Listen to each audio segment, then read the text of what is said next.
नमस्कार, hot stocks में आपका स्वागत है। मैं हूं पल्लवी। बाजार में आज क्या हुआ, एक्सपर्ट्स क्या मान रहे हैं और वो 20 स्टॉक्स कौन से हैं वो सब आपको बताएंगे, लेकिन पहले नजर डाल लेते हैं कि आज मार्केट में एग्जैक्टली क्या ट्रेंड देखने को मिला।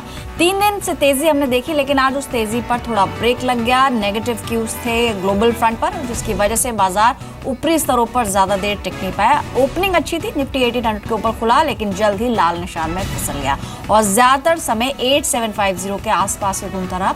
इंट्राडे में इनफैक्ट निफ्टी ने 8731 का लोअर भी टच किया। सबसे ज्यादा गिरावट कहां रही अगर बात करें तो बैंकिंग, फाइनेंस और आईटी स्टॉक्स थे, जहां पर थोड़ा दबाव रहा, लेकिन चढ़ने वालों में मेटल काउंटर्स थे, रियल्टी और टेलीकॉम शेयर्स भी आज फोकस में रहे। इनफैक्ट पिछले कुछ समय से जो हम ट्रेंड देख रहे हैं, मिड कैप्स में तेजी है, वो ट्रेंड आज भी जारी रहा। मिड कैप और स्मॉल कैप शेयरों में अच्छी खरीदारी देखने को मिली। मिड कैप इंडेक्स में जो सबसे ज्यादा चढ़े उन स्टॉक्स में से हैं Bajaj holdings, Tata global, Tata communication, MRF, L&T finance. In fact Tata समूह के आज सभी स्टॉक्स में एक स्ट्रॉन्ग बाइंग देखने को मिली। टाटा ग्लोबल की अगर बात करें तो 2014 के बाद शेयर में सबसे ज्यादा ट्रेडिंग वॉल्यूम्स देखने को मिली है। टाटा कॉफी के साथ साथ चाय कॉफी शेयरों में भी आज अच्छी बढ़त रही। बॉम्बे बर्मा लगभग 0.7% के गेंस के साथ क्लोज हुआ। केमिकल शेयरों में भी आज बाइंग थी, अच्छा उछाल देखने को मिला। Kanoria chemical, Shri Pushkar chemicals, alkali metal जैसे कुछ स्टॉक्स थे जहां 20% अपर सर्किट के साथ क्लोजिंग हुई। टायर स्टॉक्स और ऑटो एंसिलरी स्टॉक्स भी आज फोकस में ही रहे। निफ्टी की इन पर्टिकुलरली बात करें तो सबसे ज्यादा चढ़ने वालों में Tata Motors, DVR, UltraTech cement, BPTCL, Eicher Motors, Hindalco जैसे कुछ स्टॉक्स रहे। गिरने वालों में ONGC, Axis bank, Idea cellular, Kotak Mahindra bank, Bajaj auto शामिल रहे। लेकिन इस मौजूदा मार्केट में जो बड़े चेहरे हैं बाजार के, वो क्या मानते हैं? दिलीप भट्ट, प्रभुदास डीलर के जॉइंट एमडी, आइए सुनते हैं कि वो क्या सलाह दे रहे हैं। I think the choices are not too many at the moment. हम देखें कि वोल्टास जरूर एक स्टॉक है जहां पर overall they should benefit from the consumer durables and the new segments that they're entering, so that should be quite good in the longer run.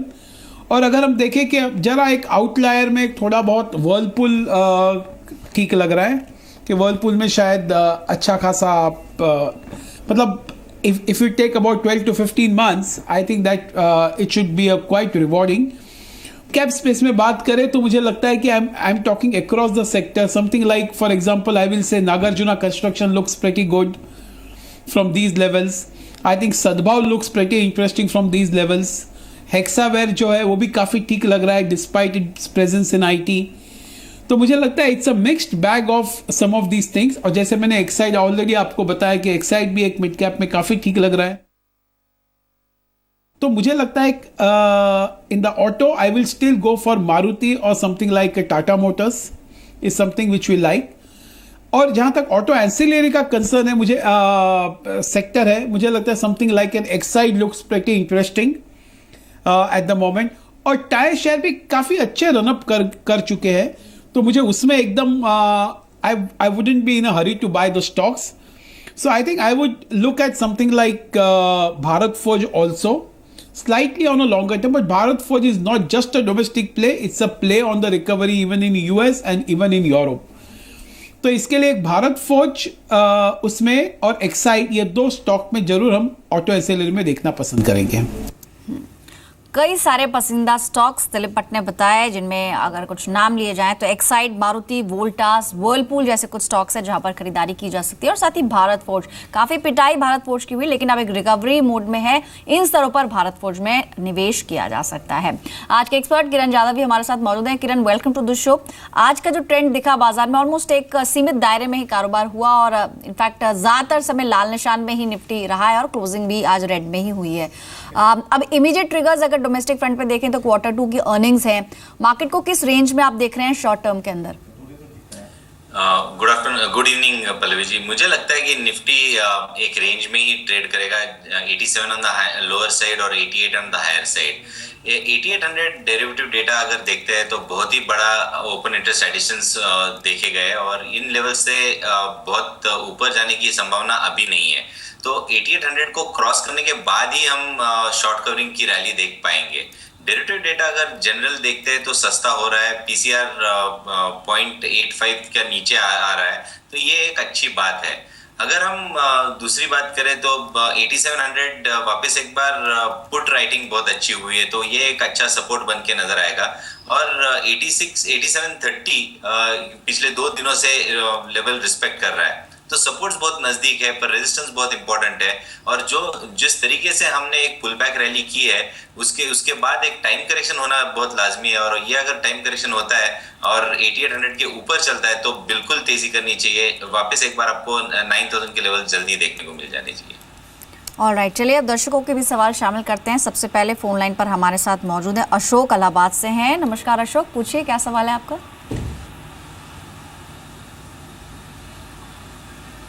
Ashok अपना सवाल पूछें।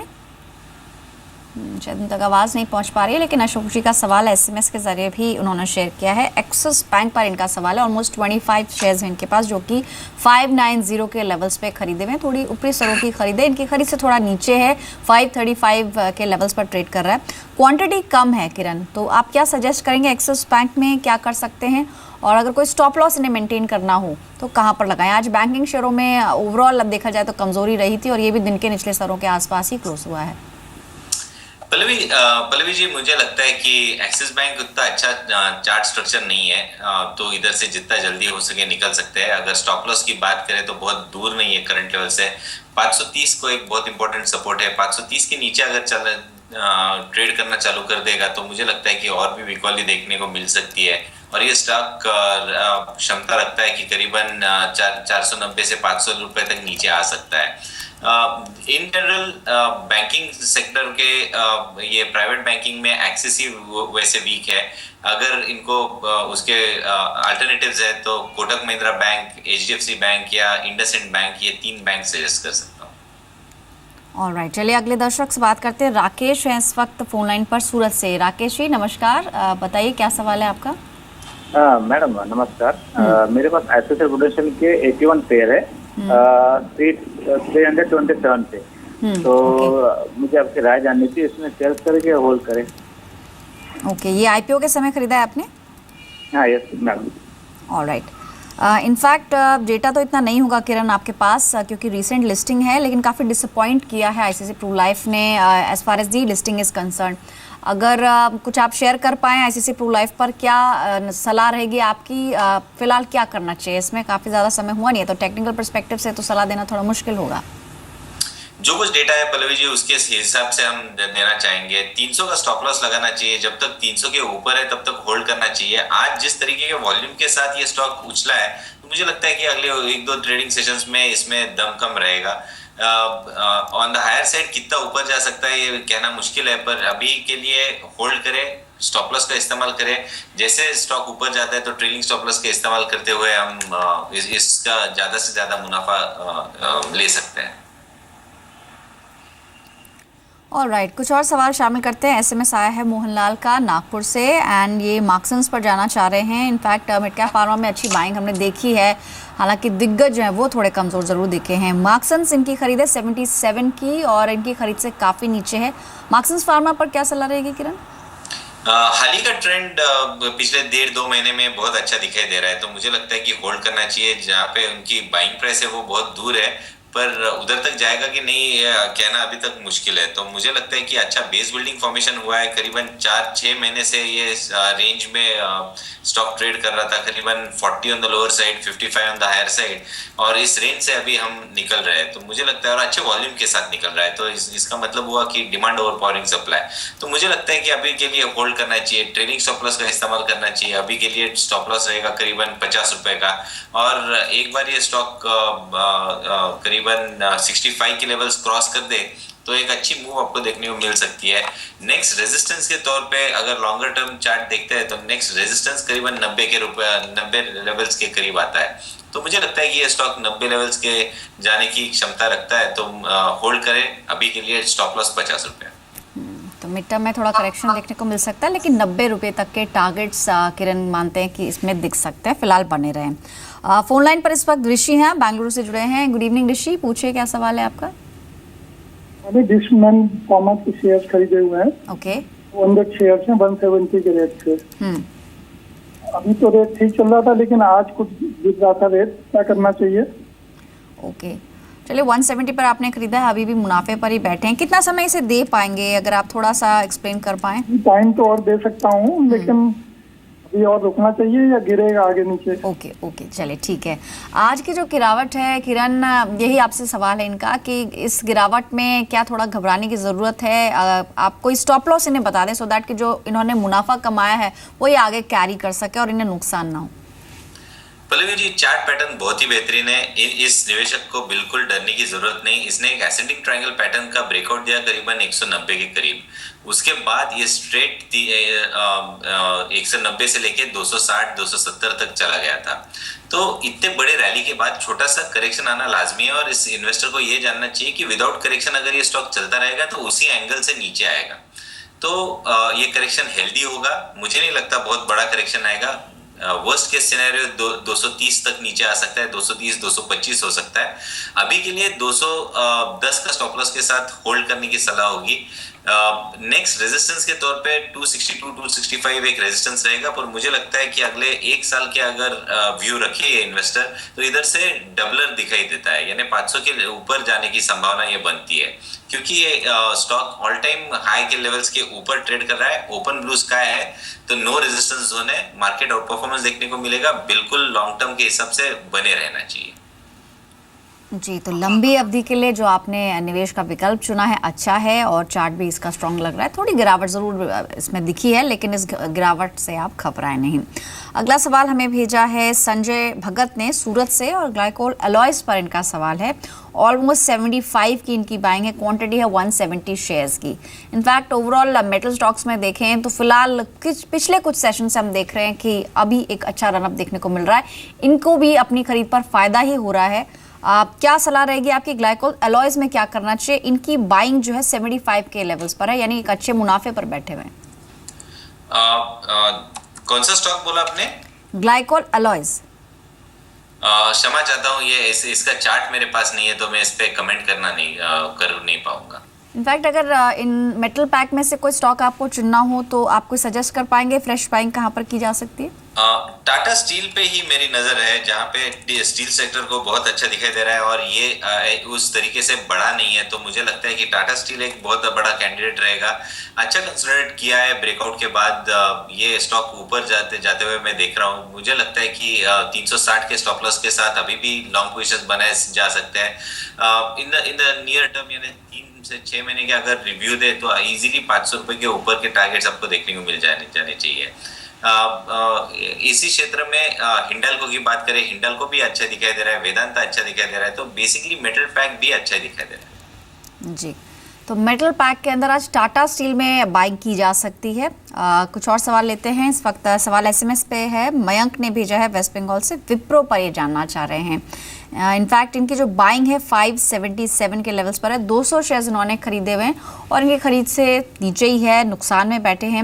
इनफैक्ट अगर ओवरऑल आईटी पैक में देखें तो कुछ चुनिंदा आईटी स्टॉक्स ही परफॉर्म कर रहे हैं, और लगातार हम देख रहे हैं जितने भी बिग बॉयज माने जाते हैं, बीट इन्फोसिस या विप्रो, कमजोरी उसमें दिख रही है। तो at these levels IT stocks में आप क्या रेकमेंड कर रहे हैं, और खासतौर पर विप्रो पर क्या सलाह होगी? इनकी खरीद है 577 पर।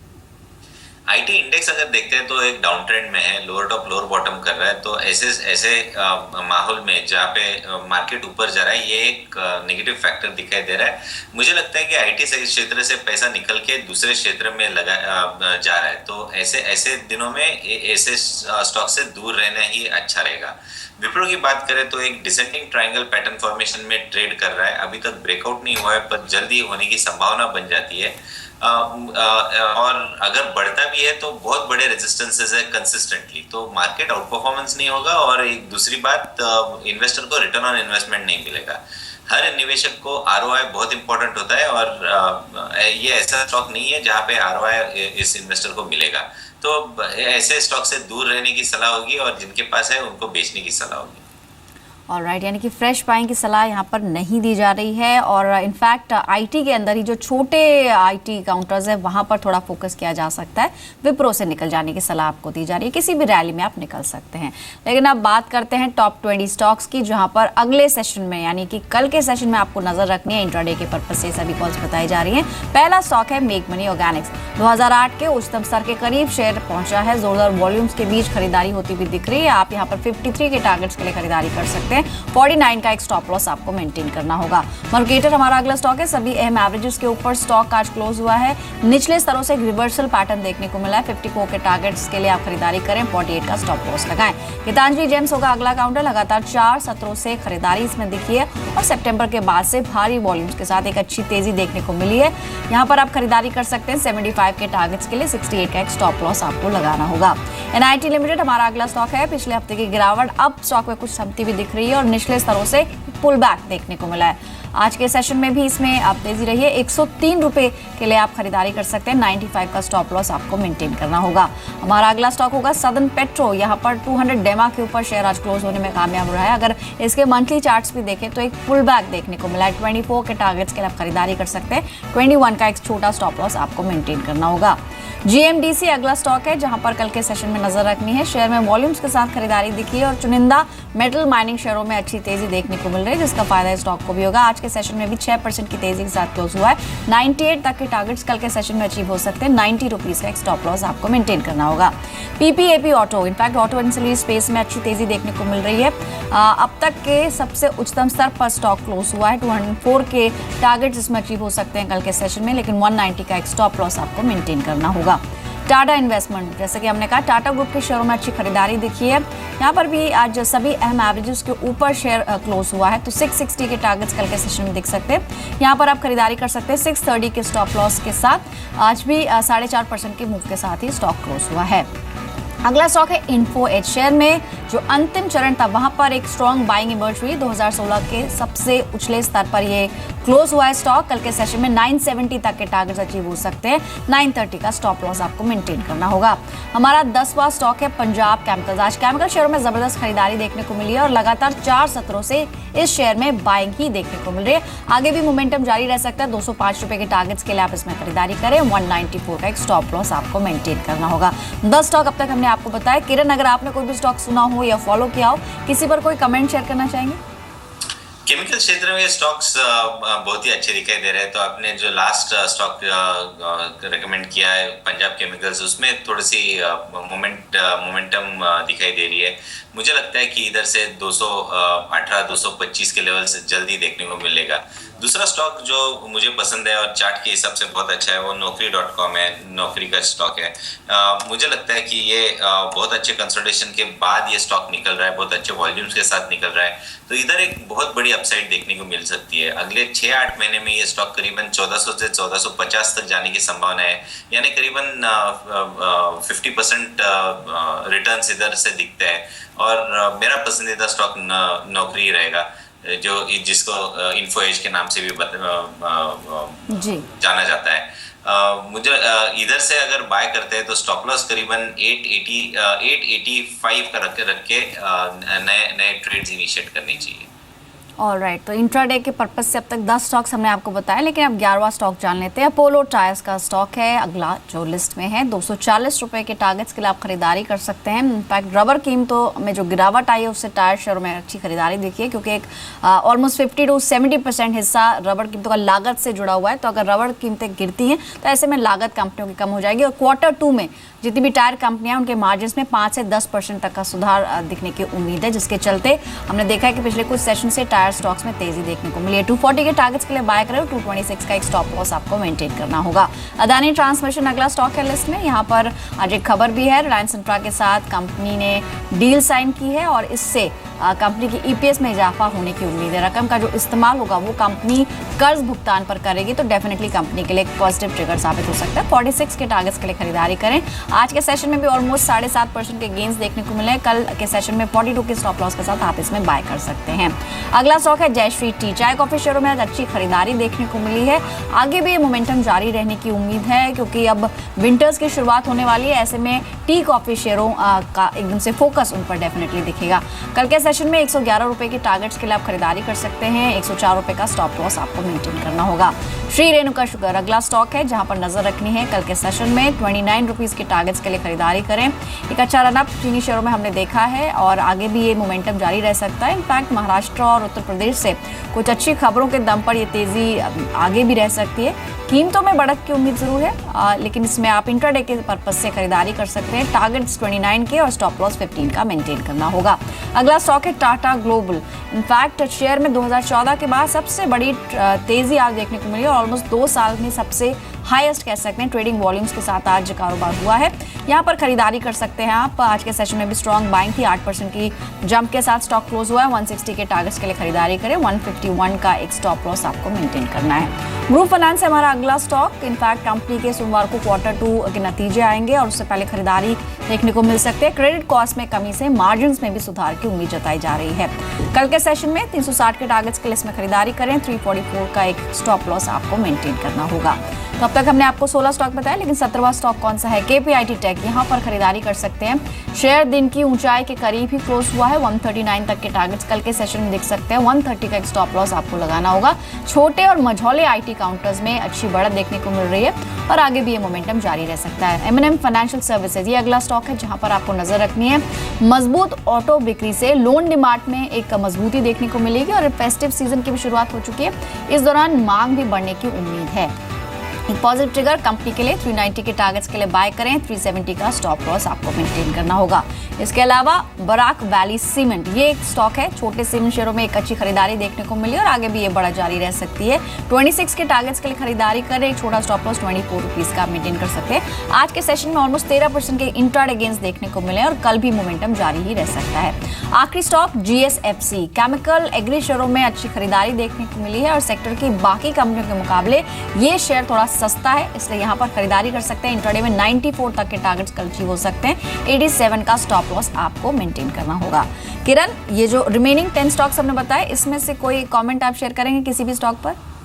बिल्कुल। पहला स्टॉक होगा अदानी ट्रांसमिशन। ये मल्टीपल टॉप ब्रेकआउट हो चुका है और मुझे लगता है इधर से बहुत बड़ी अपसाइड आपको देखने को मिल सकती है। दूसरा टायर क्षेत्र की बात कर रहे थे जहां पे मुझे जेके टायर बहुत अच्छा दिखाई दे रहा है। अच्छे कंसोलिडेशन के ब्रेकआउट की कगार पे बैठा है और इधर से बहुत बड़ी अपसाइड आपको देखने को मिल सकती है। तीसरा होगा टाटा ग्लोबल जहां पे डेरिवेटिव डेटा बहुत स्ट्रांग है। ओपन इंटरेस्ट एडिशंस बहुत अच्छे दिखाई दे रहे हैं और स्टॉक में भी अच्छा मूव दिखाई दे रहा है, तो ये भी एक मेरा पसंदीदा स्टॉक रहेगा कल के लिए।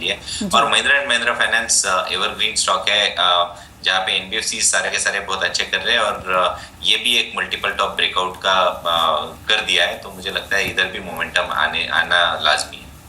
Alright, in fact besides top 20 stocks सुबह 7:30 बजे फास्ट 50 में हम आपको अलग अलग स्टॉक्स बताते हैं। आज टूरिज्म फाइनेंस कॉर्पोरेशन का स्टॉक आपको बताया गया था 64 के टारगेट्स के लिए। टारगेट हिट हुआ और इंट्राडे में स्टॉक ने आपको ऑलमोस्ट 15% तक के रिटर्न्स दिए हैं। इसके अलावा स्मॉल कैप रडार के दौरान आपको कनौरिया केमिकल्स बताया गया था। इंट्राडे में शानदार मुनाफा आपने कमाया है और ऑलमोस्ट 20% के अपर सर्किट पे स्टॉक क्लोज हुआ है। इसके अलावा सुपर शेयर के बतौर शांति गैस का स्टॉक आपको बताया गया था। इंट्राडे में 10% तक का रिटर्न इस शेयर ने आपको दिला है। तो कोशिश हमारी यही रहती है कि आपको हम ऐसे स्टॉक्स बताएं जहां पर आप बढ़िया मुनाफा कमा सके, लेकिन फिलहाल समय की कमी है और स्टॉक्स को यहीं रोकते हैं।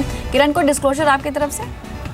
पल्लवी जी, बहुत सारे स्टॉक्स डिस्कस किए, तो इन जनरल डिस्क्लोजर होगा कि जो मैंने रिकमेंडेशन दिए है हमारे यही रिकमेंडेशंस हम हमारे क्लाइंट को दिए होंगे, पर मेरे पर्सनल पोर्टफोलियो में ये कोई भी स्टॉक्स नहीं है।